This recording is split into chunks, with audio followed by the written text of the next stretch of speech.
Selamat pagi saudaraku yang Tuhan Yesus kasihi. Sebelum kita melaksanakan aktivitas kita, mari kita teduh, kita sujud di hadapan Tuhan. Saya ajak kita bernyanyi buku ND 257 ayat 1.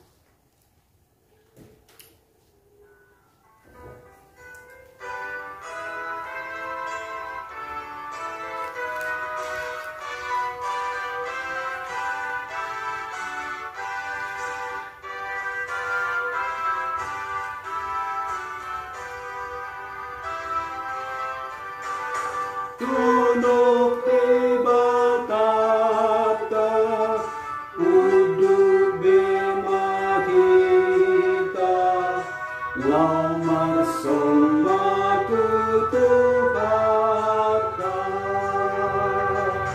biju tiba kata tutup mata tapak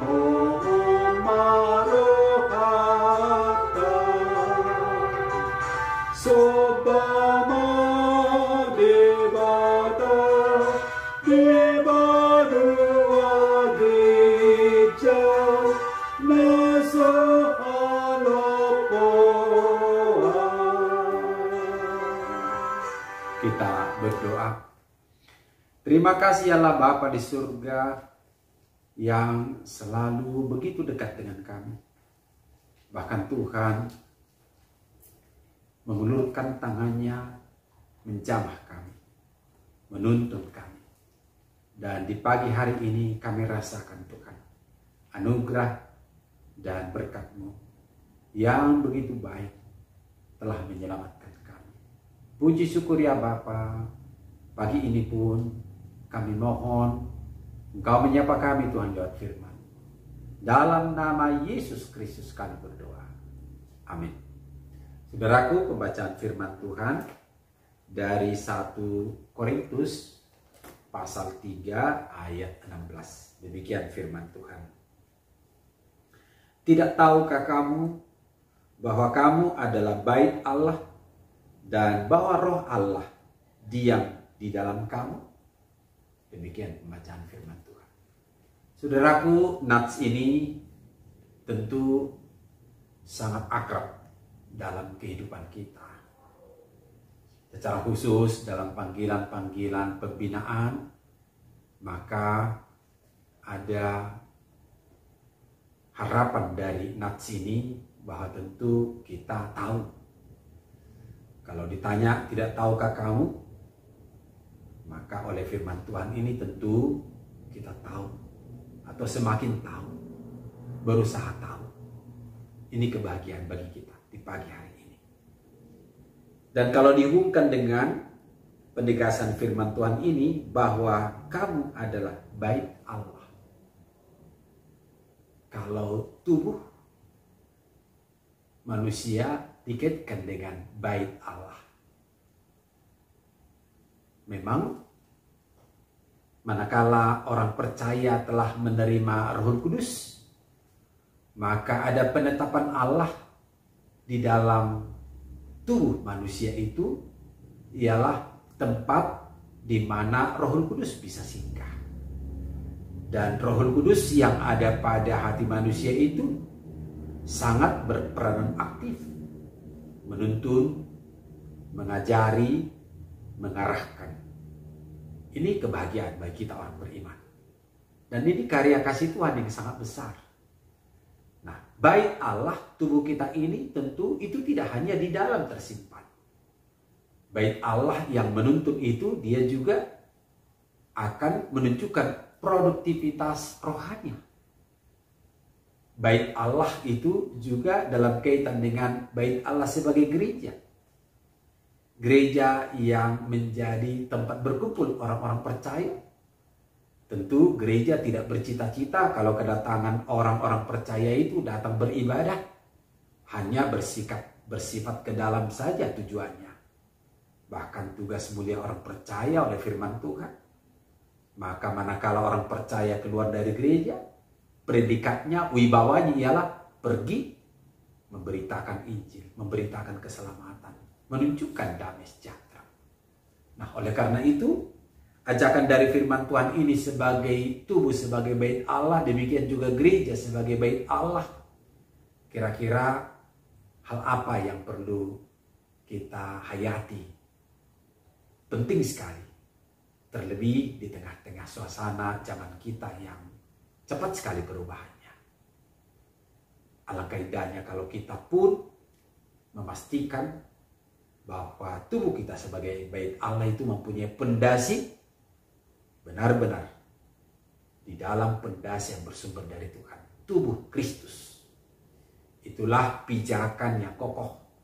Itulah batu penjuru yang tidak akan pernah goyah bagi orang percaya. Demikian juga gereja sebagai tubuh Kristus, tempat persekutuan kita. Gereja yang benar itu ialah gereja yang telah terbukti dia berdiri di atas pondasi Yesus Kristus yang telah memenangkan kehidupan dan akan kembali kepada Dia. Saudaraku, ini menjadi penting di pagi hari ini, tentu menyemangati kita, memastikan kita mampu berbuat, berproduktivitas untuk hal-hal yang baik. Oleh karena itu pesan dari firman Tuhan ini, jangan cemas, jangan dihantui oleh kekecewaan kemarin, masa lalu, ya. Jangan menjadi orang yang pesimis. Tapi firman Tuhan ini memastikan orang yang telah diisi, dihuni oleh firman Tuhan, kuasa Roh Kudus itu bisa berbuat banyak, bisa beraktivitas melebihi dari kemarin, sangat kreatif. Dan itu kecerdasan yang diharapkan oleh Tuhan dari orang percaya di tengah-tengah kehidupannya. Tempat pekerjaan yang sekecil apapun, Tuhan ingin kita hadir. Untuk hal yang sederhana kita ingin mendesainnya, membuatnya menjadi kemuliaan bagi Tuhan. Dan pasti buahnya sukacita bagi kita dan sahabat-sahabat kita.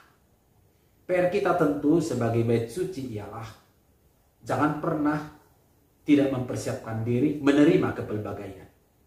Sebab orang percaya itu sebagai gereja juga harus mampu duduk dengan orang yang berbeda dengan dia. Berbeda perasaan, berbeda sifat, berbeda pandangan. Tetapi Roh Kudus telah menolong kita untuk bijaksana menghadapi itu. Saudaraku, selamat beraktivitas. Ingat firman Tuhan. Maka hari ini kita menerima kecerdasan baru dari Tuhan. Amin. Mari kita kembali, kita puji Tuhan. Buku ND 257 ayat yang ke-6.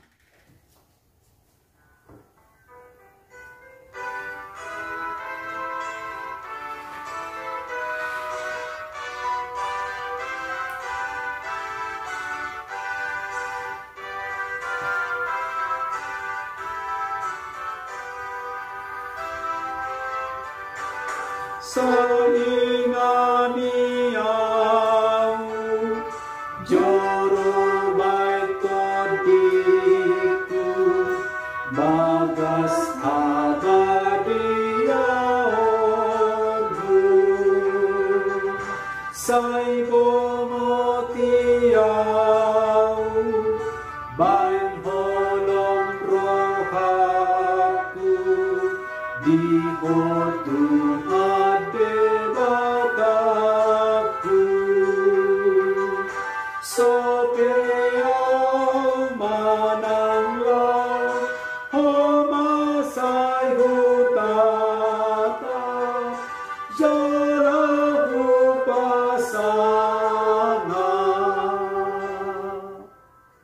Kita berdoa.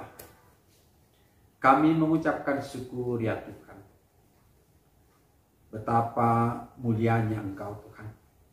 Betapa besar kasih-Mu. Engkau selalu bersedia kami sapa. Kami kunjungi, kami datangi. Dalam doa dan pengharapan kami. Ya Allah Bapa dalam surga. Betapa mulianya kami sebagai ciptaan-Mu. Engkau buat layak menjadi tempat singgah firman-Mu, menjadi bait-Mu yang kudus. Betapa mulianya Tuhan karya keselamatan-Mu. Biarlah kami selalu dalam tuntunan kasih Tuhan. Dan apa yang bisa kami lakukan betul-betul sesuai dengan kehendak-Mu. Berproduktivitas hidup yang baik, gagasan-gagasan yang berguna, muatan pikiran yang selalu dapat berbagi dengan siapapun, langkah kaki, perkataan dan perbuatan seiring dengan rancangan Tuhan. Allah Bapa dalam surga, dunia yang kami huni ini membutuhkan panggilan itu, karya kasih yang tulus dari semua hamba-Mu. Tuhan, kami mohon pertolongan-Mu, tuntunan-Mu, dan penyertaan Tuhan yang selalu akan bertambah-tambah bagi kami. Kebijaksanaan, kecerdasan yang dituntun oleh Roh Kudus. Allah Bapa dalam surga, hadirlah Engkau ya Tuhan. Di tengah-tengah keterbatasan kami, secara khusus menghadapi masa sulit, masa pandemik ini. Anak-anak yang sedang dalam proses belajar, biarlah bagi mereka pun ada ketekunan itu, ada ketabahan dan kegigihan untuk selalu dan selalu belajar baik memakai waktu yang Tuhan beri. Dari tingkat sekolah dasar, SMA, SMP, dan perguruan tinggi. Demikian juga yang sedang berproses mencari dan mendapatkan pekerjaan. Tuhan kasihani selalu, tuntun Tuhan. Tidak lupa kami mendoakan orang tua yang selalu berusaha berbuat yang terbaik di hadapan Tuhan. Tuhan, tuntun selalu ya Bapa, isi hidup kami sebagaimana sabda-Mu Tuhan, baik yang senantiasa menyediakan hidangan itu yang bersumber dari Tuhan, juga kami akan menjadi hamba-hamba yang bersedia menjadi perpanjangan kasih Tuhan. Berkati para hamba-Mu yang selalu setia memberitakan firman-Mu. Berkati pemerintah kami, berkati kami Tuhan. Tuntun kami sepanjang hari ini. Dalam nama Yesus Kristus kami berdoa. Anugerah daripada Allah Bapa kita, pengasihan dari anaknya Yesus Kristus, dan persekutuan dengan Roh Kudus senantiasa memberkati kita. Amin. Saudaraku, selamat melaksanakan aktivitasnya. Salam sehat.